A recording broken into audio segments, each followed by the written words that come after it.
Good morning dear students. आज आपके course GPB 121 fundamentals of genetics, इसका अपना नेक्स्ट टॉपिक है एपिस्टेटिक जीन इंट्रैक्शंस। तो कल अपने जीन इंट्रैक्शन पढ़ रहे थे, जीन इंट्रैक्शन क्या होता है, उसके क्या प्रकार वगैरह होते हैं। तो आज इसके बारे में अपने कंप्लीट डिस्कस करेंगे। जीन इंट्रैक्शन किस प्रकार होता है, क्या ये होता है, उसको क्या क्या इसके प्रकार होते हैं, क्या उनमें अपने को जो रेशो होता है प्लांट्स का वो देखने को इसमें मिलता है। तो सबसे पहले अपने देखते हैं जीन इंट्रैक्शन होता क्या है। जीन यानी कि जो अपने अनुवांशिक जो फैक्टर होते हैं, जिन्हें अनुवांशिक हेरिडिटी का फैक्टर बोलते हैं, जो एक पीढ़ी से दूसरी पीढ़ी में अपने जो कैरेक्टर्स होते हैं उनके जो ट्रांसफ़र करने का काम करते हैं उन्हें जीन बोलते हैं। और जीन कोई भी पर्टिकुलर कोई कैरेक्टर्स हैं उसके डेवलप में भी जीन का योगदान होता है। तो इस प्रकार कई बार क्या होता है, दो या दो से अधिक जीन क्या करते हैं, एक दूसरे को इफेक्ट करते हैं। किसी पर्टिकुलर अपने जो कैरेक्टर्स होता है उसको डेवलप करने में एक दूसरे को प्रभावित करके और कुछ अदर कैरेक्टर्स या अदर रेशोज को उसमें कन्वर्ट कर देते हैं। तो इस प्रकार की क्रियाओं को क्या बोलते हैं, जीन इंट्रैक्शन बोलते हैं। यहाँ पर देखिए युग्म विकल्पियों व अयुग्म विकल्पियों। युग्म विकल्पियों का मतलब है यहाँ पर एलील्स। कोई भी जीन है इसके जो अल्टरनेटिव फॉर्म होती है वो एलील कहलाती है, और जो अदर जीन है उसकी कोई अल्टरनेटिव फॉर्म है वो भी एलील कहलाएगी। तो ये क्या हो गए, युग्म विकल्पी हो गए, और ये क्या हो गए, अयुग्म विकल्पी नॉन एलीलिक हो गए। कि आपस में होने वाली क्रियाएं जिससे सामान्य लक्षण प्रारूप अनुपात, जो सामान्य लक्षण प्रारूप अनुपात का मतलब होता है जैसे अपने मोनो हाइब्रिड क्रॉस में किया था 3:1, जो ये सामान्य लक्षण प्रारूप अनुपात है। डाई हाइब्रिड क्रॉस में अपने को ये प्राप्त हुआ है, तो ये क्या है, सामान्य लक्षण प्रारूप अनुपात है। इस अनुपात को परिवर्तित कर देते हैं, मतलब इसमें चेंज कर देते हैं अपने को। हालांकि इसमें जैसे 3 पौधे लंबे हैं और एक बोना है, तो इसको इस प्रकार कन्वर्ट कर देंगे कि वो अपने को अदर ही इसमें रेशो मिलेगा। जिस प्रकार अपने पढ़ा था जो फ्लोवर कलर में जो अपने इनकम्प्लीट डोमिनेंस पढ़ी थी, तो उसमें अपने को 1:2:1 रेशो मिला था। इसमें एक रेड, अपने को पिंक और वाइट। अपने क्रॉस किसका करवाया था, रेड और वाइट का करवाया था। रूल के अकॉर्डिंग अपने को 3 रेड और 1 वाइट मिलना चाहिए था प्रभाविता के नियम के अनुसार, लेकिन यहाँ अपने 2 प्लांट किसके प्राप्त हुए, पिंक जो कलर होता है उसके प्राप्त हुए। तो कहने का मतलब है जो रेशो था उसको इन्होंने क्या कर दिया, कन्वर्ट कर दिया। ये 2 प्रकार की होती है, एलीलिक और एलीलिक जीन इंट्रैक्शन, और नॉन एलीलिक जिसे एपिस्टेटिक जीन इंट्रैक्शन बोलते हैं। इंग्लिश में इसकी डेफिनेशन देखते हैं, द फिनोमिनन ऑफ 2 और more genes affecting the expression of each other in various ways in the development of a single character। Development of a single character यानी कि particular कोई सिंगल करेक्टर है उसके डेवलप यानी उसके विकास होने में 2 या 2 से अधिक जीन वारियस वेज विभिन्न तरीकों से एक दूसरे को इफेक्ट करते हैं, तो उसको क्या कहते हैं अपने, जीन इंट्रैक्शन। जीन इंट्रैक्शन क्या कहलाता है, जीन संक्रियाएं या जीन इंट्रैक्शन या जीन अनन्य क्रियाएं भी इनको आप बोल सकते हो, कहते हैं। अब यहाँ पर देखो, most of the characters of living organism are controlled, influenced, govern, यानी कंट्रोल बोल सकते हो आप इसको, इन्फ्लुएंस्ड यानी कि प्रभावित बोल सकते हो, गवर्न यानी कि जिस चीज़ को अपन गवर्न करते हैं उस पर कंट्रोल रखते हैं, by a collaboration of several different genes. मतलब कुछ सेवरल डिफरेंट जीन का मतलब है जैसे मेंडल के अकॉर्डिंग, पहले मेंडल का ये समाना था, एक पर्टिकुलर कोई भी ट्रेट है उसको सिंगल जीन के द्वारा ही कंट्रोल किया जाता है, लेकिन बाद में जो रिसर्च वगैरह हुई उससे पता चला कि कोई पर्टिकुलर ट्रेट है वो 2 या 2 से अधिक जीन्स के द्वारा भी उसको नियंत्रित या कंट्रोल किया जाता है। यहाँ पर देखो, Mendel and other workers assumed that characters are governed by single genes. मतलब एक पर्टिकुलर सिंगल जीन के द्वारा ही कोई अपने लक्षण है उसको कंट्रोल किया जाता है, सिंगल जीन के द्वारा। But later it was discovered many characters are governed by 2 और मोर जीन्स। 2 या 2 से अधिक जीन्स के द्वारा भी कोई कैरेक्टर्स को कंट्रोल किया जाता है, इसलिए कुछ बाद में रिसर्च के द्वारा पता चला। Such genes affect the development of concerned characters in various ways. मतलब ये जो अपने जीन होते हैं, ये जो अपने कंसर्न्ड कैरेक्टर होता है उसको वेरियस वेज यानी कि विभिन्न तरीकों से उसको इफेक्ट करते हैं, और उसका पर्टिकुलर जो अपने को रेशा होता है उसको चेंज कर देते हैं। This leading the modification of the typical dihybrid ratio, यानी कि 2 जीन को अपने अगर लेकर चले तो अपने को ये रेशो F2 में देखने को मिलेगा। ट्राई हाइब्रिड 3 जीन को लेकर चलें तो अपने को ये रेशो इसमें देखने को मिलेगा। मतलब इतने प्रकार के अपने को कॉम्बिनेशन के प्लांट फिनोटिपिकली प्लांट प्राप्त होंगे। क्यों होंगे, क्योंकि जो म्यूसिस की स्टेज होती है उसमें अपने आपको मालूम है रिकॉम्बिनेशन होता है, क्रॉसिंग ओवर होता है, उसके द्वारा नए जीन कॉम्बिनेशन देखने को मिलते हैं। तो उस वजह से ये अपने को इस प्रकार के प्लांट देखने को मिलेंगे। तो इवोल्यूशन यानी कि वेरिएशन के लिए म्यूसिस होती है वो अनिवार्य है, उसकी प्रोग्रेस स्टेज अपने जो पढ़ी थी वो अनिवार्य है। अब देखते हैं types of interactions. Gene interaction के प्रकार क्या हैं? जीन इंटरेक्शन अपने को मेनली 2 क्लास में अपने इसको डिवाइड किया था, एलिलिक और नॉन एलिलिक। एलिलिक को अपने नॉन एपिस्टेटिक बोल सकते हैं, इसको एपिस्टेटिक जीन इंटरेक्शन बोलते हैं। एपिस्टेटिक का मतलब है अभी 2 डिफरेंट जीन्स, यानी कि 2 अलग अलग लोफाई पर जो जीन उपस्थित होते हैं वो एक दूसरे के एक्सप्रेशन को अपने मॉडिफिकेट करते हैं या एक दूसरे को प्रभावित करते हैं। जो को एलिलिक होते हैं वो एक सिंगल जीन के 2 पर्टिकुलर एलील होते हैं, जैसे ये अपने ए प्रभावी बोल या ये प्रभावी हो गए, तो ये एक दूसरे को इफेक्ट करेंगे, तो इसको अपने एलिलिक इंटरेक्शन बोलते हैं। जिस प्रकार के अपने को क्लासिफिकल ये इस प्रकार के अपने को रेशो इसमें देखने को मिलेंगे, जिसमें अपने को अपने सह प्रभाविता हो गई या इनकम्प्लीट डोमिनेंस हो गई, 1:1 रेशो हो गया, तो इस प्रकार के रेशो इनमें अपने को देखने को मिलते हैं। दूसरा है नॉन एलिलिक यानी कि epistatic gene interaction. In this type of gene interaction genes located on same और different chromosome interact with each other for expression. अब यहाँ पर देखिए,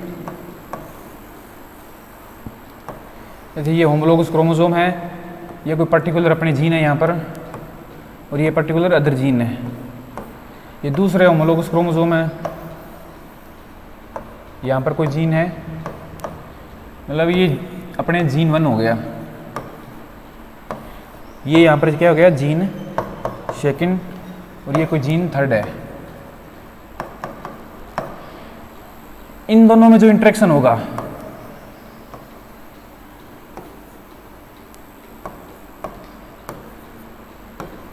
अब यहाँ पर देखो, इन दोनों में अगर जो इंटरेक्शन होगा तो क्या कहलाएगा? एलिलिक इंटरेक्शन कहलाएगा, नॉन एपिस्टेटिक इंटरेक्शन कहलाएगा। लेकिन अगर जो इन दोनों में इंटरेक्शन हो गया या इन दोनों में इंटरेक्शन हो गया, इन दोनों में जो इंटरेक्शन होगा ये 2 एक दूसरे के कैरेक्टर्स को प्रभावित करेंगे, तो क्या कहलाएंगे? इसको अपने नॉन एलिलिक या एपिस्टेटिक जीन इंटरेक्शन इसको अपने बोलेंगे। तो आपको ये कंसेप्ट क्लियर हो गई है। अब यहाँ पर देखो, the term epistatic was first used by Bateson, तो ये ध्यान रखने वाली बात है। न्यू टाइम क्वेश्चन आपको याद सकता है, बैटसन के द्वारा ये टर्म दी गई थी 1909 के अंदर, 1909 के अंदर ये टर्म अपने को बैटसन के द्वारा मिली थी, एपिस्टेटिक जो टर्म होती है। अब देखते हैं यहाँ पर epistatic and hypostatic genes. Epistatic gene कौन सा होता है? एपिस्टेटिक जीन्स वो होता है जो दूसरे जीन के एक्सप्रेशन को दबाता है। जहन ए जीन और ए लोकस, लोकस का मतलब जो जहाँ पर कोई जीन के एलील यहाँ पर जो उपस्थित है उसको अपने पर्टिकुलर को लोसाई या लोकस बोलते हैं। विच सप्रेस और मास्क, सप्रेस का मतलब होता है दबाना, मास्क का मतलब भी वह किसी चीज़ को अपने दबाते हैं, किसी एक चीज़ को अपने को शो नहीं होने देते हैं, उसके एक्सप्रेशन को अपने शो नहीं होने देते हैं, उसको अपने मास्क बोलते हैं। Mask the phenotypic expression of another gene, जो फिजिकल अपीयरेंस होती है किसी चीज़ की, उसके एनाटॉमिकल हो गए, उसके बायोकेमिकल जो भी करेक्टर्स अपने को दिखाई देते हैं उसको अपने क्या बोलते हैं? उसके फिनोटाइप बोलते हैं, जो अपने को आंखों से देखने को मिलता है। तो फिनोटिपिक एक्सप्रेशन यानी कि जो उसके फिनोटाइप के बाहर के जो एक्सप्रेशन है वो क्या कर जाते हैं, इसमें अनदर लोकस को ये सप्रेस कर देता है। जैसे ये पर्टिकुलर जीन है, ये दूसरा पर्टिकुलर जीन है, ये जीन अगर इसके जो करेक्टर्स है उसको सप्रेस करेगा तो इसको क्या बोलोगे आप? एपिस्टेटिक जीन बोलोगे। और इस जो जिसके करेक्टर्स सप्रेस हो रहे हैं, जिसके करेक्टर्स दब रहे हैं, उसको क्या बोलोगे? अपने हाइपोस्टेटिक जीन बोलेंगे। एपिस्टेटिक ग्रीक वर्ड है जिसका मतलब होता है स्टैंडिंग अप, स्टैंडिंग अप यानी कि खड़ा होना, या आप बोल सकते हो मतलब इसकी मौजूदगी, जो जीन की मौजूदगी शो होगी उसको आप एपिस्टेटिक जीन बोलोगे।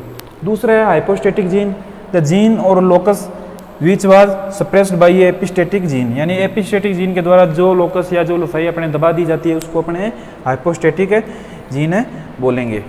तो ये एपिस्टेटिक और हाइपोस्टेटिक टर्म थी, किसके लिए यूज होती है आपको क्लियर हो गई है। अब देखते हैं classification of epistatic gene interaction. Gene interaction का किस प्रकार क्लासिफिकेशन दिया गया, कितने प्रकार के जीन इंटरेक्शन होते हैं वो इसमें अपने देखते हैं। तो epistatic gene interaction, gene is classified as follow of the basis of manner which concern gene influence the expression of each other, मतलब ये जो जीन होते हैं वो एक दूसरे के जो एक्सप्रेशन होता है उसको इन्फ्लुएंस करने के आधार पर अपने जो ये जीन इंटरेक्शंस होता है वो कितने प्रकार का होता है वो इसमें देखते हैं। पहला है सप्लीमेंट्री जीन एक्शन, दूसरा है complementary gene action, inhibitory gene action, duplicate gene interaction, masking gene action और पॉलीमेरिक जीन एक्शन। तो इसमें कहने वाली बात है ये जो इंपॉर्टेंट रेशो होता है ये सबको ध्यान रखने वाला जरूरी है। इसमें ये बहुत ज़्यादा क्वेश्चन यहाँ से पुटअप होते हैं, चाहे आपके कौन से भी एग्जाम हो, जो MCQ वाले एग्जाम होते हैं आपके PG वगैरह के एग्जाम हो, कॉम्पिटिटिव एग्जाम में यहाँ से बहुत ज़्यादा क्वेश्चन पुटअप होते हैं। तो इनके पर्टिकुलर जो अपने को ये जो अपने डाया हाइब्रिड जो रेशो था 9-3-3-1 का जो मेंडल से अपने को प्राप्त हुआ था, तो ये सारे रेशो इसको ये कन्वर्ट हो रहे हैं यहाँ पर अलग अलग रेशो में। ये क्या हो रहे हैं, सभी रेशो अलग अलग है जो अपने रेशो में कन्वर्ट हो रहे हैं। जैसे यहाँ पर 3 प्लांट थे तो ये दोनों प्लांट यहाँ पर दोनों का इफेक्ट हो गए, 4 प्लांट अलग बन गए। इस प्रकार कहने का मतलब जीन इंट्रैक्शन से जो अपने को पर्टिकुलर डाई हाइब्रिड रेशो या ट्राई हाइब्रिड रेशो होता है वो चेंज होकर अलग रेशो में अपने को प्लांट प्राप्त होते हैं। पहले अपने इसमें देखते हैं सप्लीमेंट्री जीन एक्शन या जीन इंट्रैक्शन, जिसका रेशो क्या होता है 9:3:4 यानी 9:3:4 में अपने को इसमें रेशो मिलता है। अब इसको समझो आप। In supplementary gene interaction the dominant allele of one of 2 gene governing a characters produce phenotypic effect. इसके अंदर आप देखते हैं कि 2 कोई डोमिनेंट जीन है। क्या है, 2 डोमिनेंट जीन है और ये यहाँ पर आगे आपके R, ये क्या है 2 डोमिनेंट जीन है। इनमें से एक जीन क्या अगर पर्टिकुलर कोई लक्षण है उसको क्या करेगा, एक्सप्रेस करेगा इसमें। जैसे मान लो ये जीन है तो ये क्या करेगा, रेड कलर का कोई एक्सप्रेशन दे रहा है जो अपने सीड कलर होता है मेज के अंदर। ये इसकी क्या हो गई, रिसेसिव फॉर्म हो गई और ये इसकी रिसेसिव फॉर्म है हो गई, ये इसकी डोमिनेंट फॉर्म है। तो ये डोमिनेंट फॉर्म में क्या कर रहा है, रेड कलर है जो कर्नेल होता है जो सीड होते हैं उसके कलर को कर रहा है। जो यहाँ पर P है ये क्या है, कोई पर्टिकुलर अपने कलर वगैरह नहीं दे रहा है ग्रेन का। मतलब कहने का मतलब है इसकी अगर ये कलर होगा तो वाइट ग्रेन की उपस्थिति देगा, ग्रेन्स में कोई कलर नहीं होगा, पिगमेंटेशन बिल्कुल नहीं होगा। लेकिन जब ये जीन इसके साथ पहुंचेगा तो इसके कलर को मॉडिफाई कर देगा। मतलब अपने को इसके कलर को मॉडिफाई करके अपने को किस प्रकार का कलर इसमें प्राप्त होगा, पर्पल। पर्पल यानी कि बैंगनी कलर का अपने को इसमें कलर प्राप्त होगा। ये जैसे इसका कलर रेड है तो रेड को ये थोड़ा हल्का मॉडिफाई करके अपने को पर्पल कलर देगा, यानी कि एक नया जीन कॉम्बिनेशन पर्पल कलर देखने को मिलेगा। लेकिन यहाँ पर जो एपिस्टेटिक जीन है ये यहाँ पर क्या है, ये है होमोजाइगस रिसेसिव जीन RR, ये है ना, ये इसकी क्या है यहाँ पर होमोजाइगस रिसेसिव जीन है। ये क्या है, एपिस्टेटिक है। ये इस किसी भी पर्टिकुलर जीन के साथ पहुंचे, जैसे इस RR के साथ पहुंचेगा तो इसके कलर को एक्सप्रेस नहीं होने देगा, इसके साथ भी पहुंचेगा तो इसको भी एक्सप्रेस नहीं होने देगा। तो अपने यहाँ पर इसको देखते हैं, However, dominant allele of the other gene does not produce phenotypic effect on its own। मतलब दूसरा जो डोमिनेंट एलील होता है, जो जीन होता है, वो क्या करता है, कोई भी फिनोटाइपिक इफेक्ट प्रोड्यूस नहीं करता है। जहाँ पर अपने को देखने को मिला था ये P होता है, वो कोई कलर यहाँ पर प्रोड्यूस नहीं कर रहा है। But when it is present with dominant allele of the first gene, यानी कि इस पहले वाले जीन जो अपने यहाँ पर R1 है उसके साथ में अगर उपस्थित होगा तो उसको क्या कर देगा, फिनोटाइपिक इफेक्ट होता है उसको चेंज कर देगा, मॉडिफाई कर देगा। रेड से क्या कर रहा है यहाँ पर, पर्पल कर देगा उसको।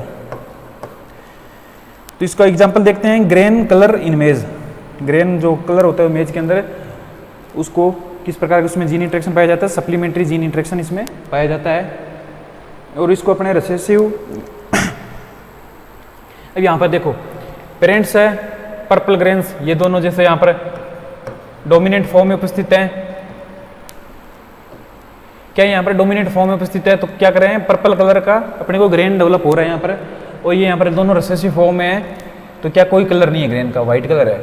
तो इनके जो प्रोजनी होगी जो F1PD है यहाँ पर, यहाँ से गैमेट बनेंगे PR और यहाँ से बनेंगे स्मॉल p स्मॉल r, और सभी ग्रेन्स क्या होंगे, पर्पल। क्यों होंगे, क्योंकि ये भी डोमिनेंट जीन और ये भी डोमिनेंट जीन दोनों उपस्थित है। इनका जो अपने एक्सप्रेशन है वो यहाँ पर सिंगल रिसेसिव जीन की वजह से यहाँ पर नहीं हुआ चेंज। अगर यहाँ पर ये होमोजाइगस स्टेज में होता है रिसेसिव जीन जो आ रहा है, जो R जीन है ये होमोजाइगस स्टेज यानी कि दोनों स्मॉल r होते हैं, तो इसके एक्सप्रेशन को ये चेंज करता है, एपिस्टेटिक इंट्रैक्शन है यहाँ पर प्रोड्यूस करता। अब यहाँ पर देखो आप इनके जो ये रेस पर, तो इसको आप चोकर बोर्ड बनाते हैं इसको, उससे अपने को इसमें चोकर बोर्ड आपको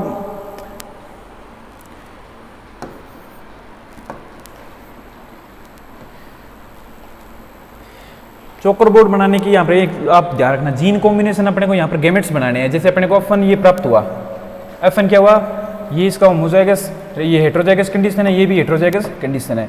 तो इसमें पहला गैमेट क्या बनेगा, पहले आपको ये उठाना है और इसके साथ कॉम्बिनेशन बनाना है, फिर इसको ये उठाना है और इसके साथ में कॉम्बिनेशन बनाना है, फिर इसको उठाना है और इसके साथ में कॉम्बिनेशन, और इसके साथ में कॉम्बिनेशन। यानी कि जो बड़ा P है उसका पहले बड़े R के साथ में पहला गैमेट ये बन गया, दूसरा बड़ा पी और छोटा आर, इसके साथ गैमेट बन गया। फिर स्मॉल आ गया, स्मॉल पी और बड़ा आर, और स्मॉल पी और छोटा आर। इस प्रकार ये 4 क्या बनेंगे, अपने गैमेट्स बनेंगे। ये मेल गैमेट्स हो गए और ये फीमेल गैमेट्स यहाँ पर हो गए।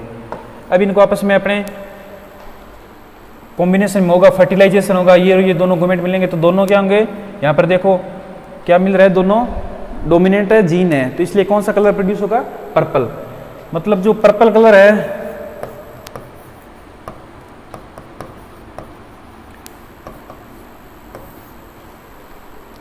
पर्पल कलर है, एक डोमिनेंट जीन इसका, एक डोमिनेंट एलील इस जीन का और एक डोमिनेंट एलील इस जीन का। यहाँ पर पर्टिकुलर, यहाँ पर चाहे स्मॉल हो चाहे यहाँ पर बड़ा पी हो, यहाँ पर इसको कोई फर्क नहीं पड़ेगा। मतलब कहने का है भी दोनों में से एक एक डोमिनेंट अगर एलील पहुँच रहा है तो पर्पल कलर डेवलप होगा। इसमें भी यहाँ पर देखो दोनों डोमिनेंट एलील आ रहे हैं तो यहाँ पर पर्पल कलर, तो इस प्रकार ये अपने को कॉम्बिनेशन है पर्पल कलर के देखने को मिलेंगे। अब यहाँ पर व्हाइट कलर प्रोड्यूस हो रहा है क्योंकि यहाँ पर ये रेसेसिव जीन आ रहा है, ये एपिस्टेटिक जीन है, ये पहुँच गया है। तो हालांकि यहाँ पर ये पी कोई कलर प्रोड्यूस नहीं करे, फिर भी ये अपना एपिस्टेटिक इंटरेक्शन दिखाकर यहाँ पर इसको प्रोड्यूस नहीं होने देता है कुछ भी। और यहाँ पर भी क्या हो रहा है, दोनों डोमिनेंट एलील है तो यहाँ पर पर्पल कलर प्रोड्यूस हो रहा है। तो व्हाइट के कॉम्बिनेशन कब देखने को मिलेंगे अपने को, यहाँ पर भी व्हाइट, यहाँ पर भी व्हाइट, और यहाँ पर भी व्हाइट, और यहाँ पर भी व्हाइट। और रेड कलर कॉम्बिनेशन कब देखने को मिलेगा, जब दूसरा अपना जीन है आर वो डोमिनेट फॉर्म में होगा, चाहे उसका सिंगल हो चाहे डबल हो, वो डोमिनेंट फॉर्म होगा, तब अपने को रेड कलर देखने को मिलेगा। तो इस प्रकार अपने का जो टिपिकल जो अपने रेस होता है 9-3-3-1 वो किस में चेंज हो गया, 9-3-4 में, जिसमें अपने को 9 प्लांट क्या प्राप्त हो रहे हैं, पर्पल। रेड प्लांट कितने प्राप्त हो रहे हैं अपने को, यहाँ पर 3 रेड प्लांट प्राप्त हो रहे हैं। ये तीनों क्या है, रेड प्लांट प्राप्त हो रहे हैं। और व्हाइट कितने हो रहे हैं, 1 2 3 4 5 4 क्या हो रहे हैं, व्हाइट प्लांट प्राप्त हो रहे हैं। तो ये पर्टिकुलर जो अपना रेशो था वो चेंज हो गया, किस में कन्वर्ट हो गया, 9-3-4 में कन्वर्ट हो गया। तो यहाँ पर जो एपिस्टेटिक जीन है वो आ रहा है, जो होमोजाइगस है अपने अवस्था के अंदर है, अपना इफेक्ट दिखाता है। और यहाँ पर आर जीन है वो क्या कलर प्रोड्यूस कर रहा है, पी कलर डोमिनेंट जीन है, ये कोई भी कलर प्रोड्यूस नहीं करता है, लेकिन जब ये आर के साथ में मौजूद होता है तो इसके इफेक्ट को मॉडिफाई करके पर्पल कलर प्रोड्यूस करता है। तो ये था अपना सप्लीमेंट्री जीन इंटरेक्शन।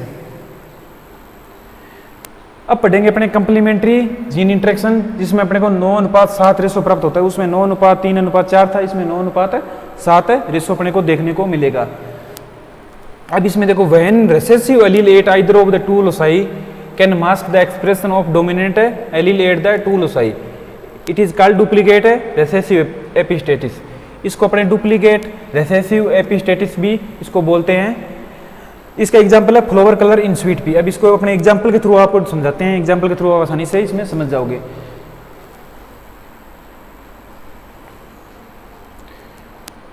अब यहाँ पर देखो, पर्पल फ्लावर और व्हाइट फ्लावर, जब भी कोई भी डोमिनेंट दो जीन है, दोनों क्या कर रहे हैं, अलग अलग सेम ही कोई करेक्टर्स है उसको प्रोड्यूस कर रहे हैं, साथ में आ रहे हैं, तब भी इनमें कोई इफेक्ट नहीं पड़ा, वही करेक्टर अपने प्रोड्यूस करें। यहाँ पर ए जीन है और यहाँ पर बी जीन, दोनों क्या करें, पर्पल कलर का फ्लावर प्रोड्यूस करें, जबकि इनकी दोनों की रिसेसिव फॉर्म क्या प्रोड्यूस कर रही है, व्हाइट फ्लावर प्रोड्यूस कर रही है। तो अब इनका जब आपने क्रॉस करवाया तो F1 बना, तो F1 क्या होंगे, पर्पल कलर होंगे, क्योंकि क्या है, दोनों डोमिनेंट फॉर्म यहाँ पर पहुँच गई है। अब इसमें आप ध्यान रखने वाली बात ये है, अपने को व्हाइट फ्लावर और पर्पल फ्लावर दो ही प्रकार के रेशो प्राप्त होंगे इसमें, पर्पल और व्हाइट। पर्पल की इसमें 9 है और इसके व्हाइट की इसके 7 है। तो व्हाइट जब भी कोई भी, ये दो अपने यहाँ पर दो जो लोसाई है, जीन की दो लोसाई है, यहाँ पर किसी भी जगह यहाँ पर जैसे डेफिनेशन में दिया हुआ है, when recessive allele at either of two loci can mask है, मतलब दोनों लोसाई पर कहीं भी अगर अपने रिसेसिव फॉर्म जो आ जाए एलील की, तो क्या होगा, उस एक्सप्रेशन को चेंज कर देगी, यहाँ पर एपिस्टेटिक का काम है करेगी। तो यहाँ पर देखो, जैसे यहाँ पर ये पहुँची है होमोजाइगस है, रिसेसिव एलील पहुंचा है या जीन पहुंचा है, तो ये यहाँ पर A डोमिनेंट था, ये कौन सा कलर प्रोड्यूस कर रहा था, यहाँ पर पर्पल फ्लावर कलर प्रोड्यूस कर रहा था, लेकिन यहाँ पर क्या हो गया, इसकी वजह से ये व्हाइट फ्लावर कोई भी कलर नहीं प्रोड्यूस किया, इसलिए व्हाइट फ्लावर में अपने को प्राप्त हुआ। और यहाँ पर भी पर्पल होगा क्योंकि दोनों डोमिनेंट है, और यहाँ पर भी व्हाइट हो रहा है क्योंकि ये देखो यहाँ पर क्या है, एक सिंगल लोसाई क्या होगी, होमोजाइगस रिसेसिव होगी। यहाँ पर भी पर्पल है, दोनों डोमिनेंट है, और यहाँ पर भी पर्पल है और यहाँ पर व्हाइट है। पहले वाले में यहाँ पर ये लोसाई अपने यहाँ पर होमोजाइगस रिसेसिव थी, यहाँ पर पहले वाली जो लोसाई है जीन की, वो यहाँ पर क्या है, होमोजाइगस रिसेसिव। तो यहाँ पर जो होमोजोगस रिसेसिव है वो डोमिनेंट जीन के एक्सप्रेशन को यहाँ पर चेंज कर रही है। तो कॉम्प्लीमेंट्री जीन इंटरेक्शन में क्या होता है, जो रिसेसिव फॉर्म होती है वो जीन की, वो डोमिनेंट है फॉर्म को इसमें इफेक्ट करती है। यहाँ पर भी ये देखो, इस वजह से क्या हो, व्हाइट फ्लावर रोल आउट हुआ, और यहाँ पर भी दोनों अपने को रिसेसिव है तो इसलिए व्हाइट फ्लावर प्राप्त हो रहा है। तो इस प्रकार जो रेस होगा, तो पर्पल कलर के अपने फ्लावर काउंट करके और व्हाइट कलर के फ्लावर काउंट करके अपने 9:7 इसमें रेसो रख देंगे। तो इस प्रकार ये जो अपना 9:3:3:1 का जो डायहाइब्रिड रेस होता है वो चेंज होकर 9:7 में कन्वर्ट हो गया। तो ये यहाँ पर जो गैमेट्स बन रहे हैं आपको बताया था, इसके गैमेट्स किस प्रकार बनते हैं। ये F1 ये जो प्लांट है, तो इसके जो गैमेट्स बनेंगे, पहला ए के साथ बी जुड़ा, ए बी गैमेट्स बना, फिर ए के साथ स्मॉल बी जुड़ा, ये गैमेट्स बना, फिर दूसरे ए को आप उठाओगे स्मॉल ए को और इसके साथ अटैच करोगे तो ये गैमेट्स बना, और इसके बाद में इसको उठाओगे तो इसी प्रकार ये गैमेट्स बना। आप इसको इस प्रकार कर सकते हो।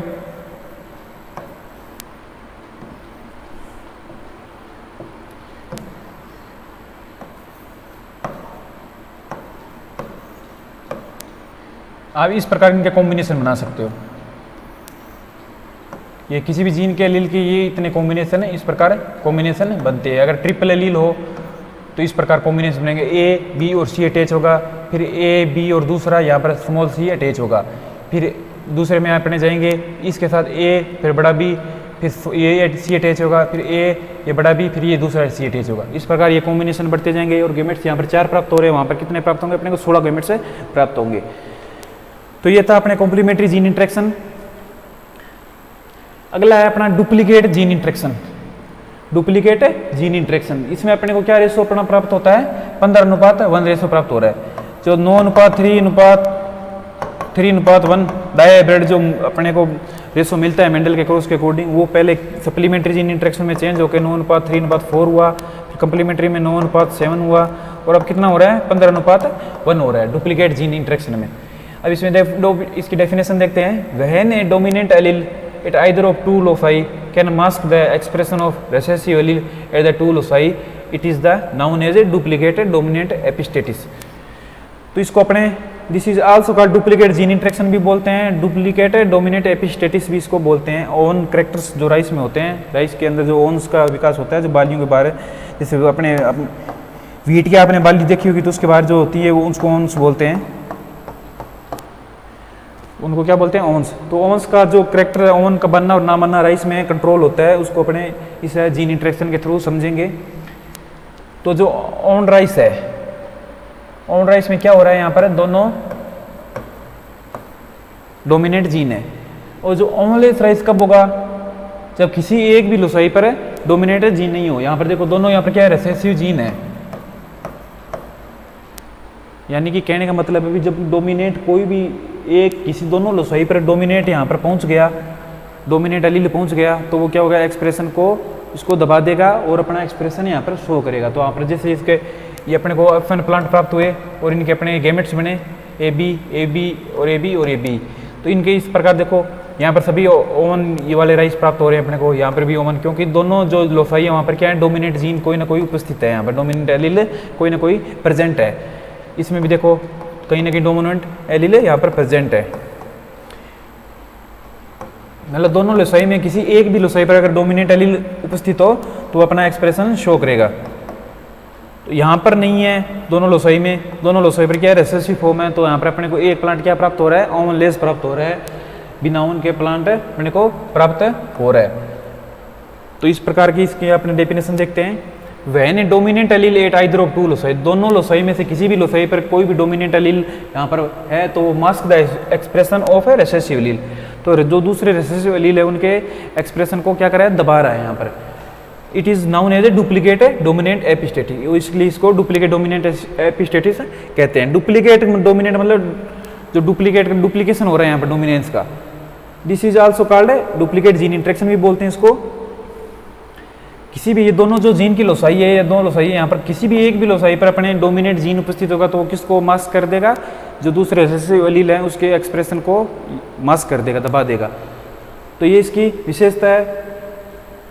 तो कंप्लीमेंट्री जीन इंटरेक्शन की क्या विशेषता है यहाँ पर, when A recessive allele either of the two loci can mask the expression of dominant allele at the two loci, it is called duplicate recessive. इसमें क्या होता है, जो रिसेसिव एलील है वो किसी भी दोनों लोसाई पर उपस्थित हो तो वो एक्सप्रेशन को मास्क करता है। उसमें क्या था, डोमिनेंट एलील है, दोनों लोसाई में कहीं भी हो वो एक्सप्रेशन को मास्क यानी कि दबा रहा है। और यहाँ पर है रिसेसिव एलील है, वो ये क्या कर रहा है, एक्सप्रेशन को यहाँ पर दबा रहा है, सप्रेस कर रहा है। अब यहाँ पर देख लो पर्पल कलर है, यहाँ पर दोनों लोसाई पर डोमिनेंट है, कहीं भी अपने रिसेसिव फॉर्म नहीं मिल रही है। लेकिन यहाँ पर आते अपने को आइदर लोसाई यानी कि दोनों में से किसी भी लोसाई पर है रिसेसिव एलील पहुँच गया। यहाँ पर क्या है, रिसेसिव एलील होमोजाइगस स्टेज में पहुँच गया, तो इसको अपने पर्पल कलर को व्हाइट कलर में चेंज कर दिया। यहाँ पर भी दोनों लोसाई पर डोमिनेंट का कब्जा है। यहाँ पर देखो वापस यहाँ पर रिसेसिव एलील पहुँच गया और यहाँ पर डोमिनेंट जो जीन है उसका इफेक्ट है यहाँ पर खत्म हो गया, नहीं इसको एक्सप्रेस होने दिया। यहाँ पर भी देखो दोनों जगह डोमिनेंट है तो एक्सप्रेशन पर शो हो रहा है दोनों जीन का, यहाँ पर भी हो रहा है। और यहाँ पर ये पहले वाले जो जीन था उसकी रिसेसिव होमोजाइगस है कंडीशन यहाँ पर पहुँचने पर इस जीन का एक्सप्रेशन शो नहीं हो रहा है। कहने का मतलब है जो यहाँ पर ए जीन है डोमिनेंट में भी पर्पल कलर प्रोड्यूस करे, बी जीन है वे भी डोमिनेंट में पर्पल कलर प्रोड्यूस करे, दोनों साथ में आ रहे हैं तो भी डोमिनेंट में पर्पल कलर प्रोड्यूस करते हैं। मतलब कहने का भी चाहे अलग अलग इंसान में हो चाहे एक इंसान में दोनों जीन हो, कलर वही प्रोड्यूस करेंगे। जब इनका कन्वर्ट कब होगा कलर, जब कोई भी जीन की इनकी रिसेसिव होमोजाइगस स्टेज हो। होमोजाइगस का मतलब होता है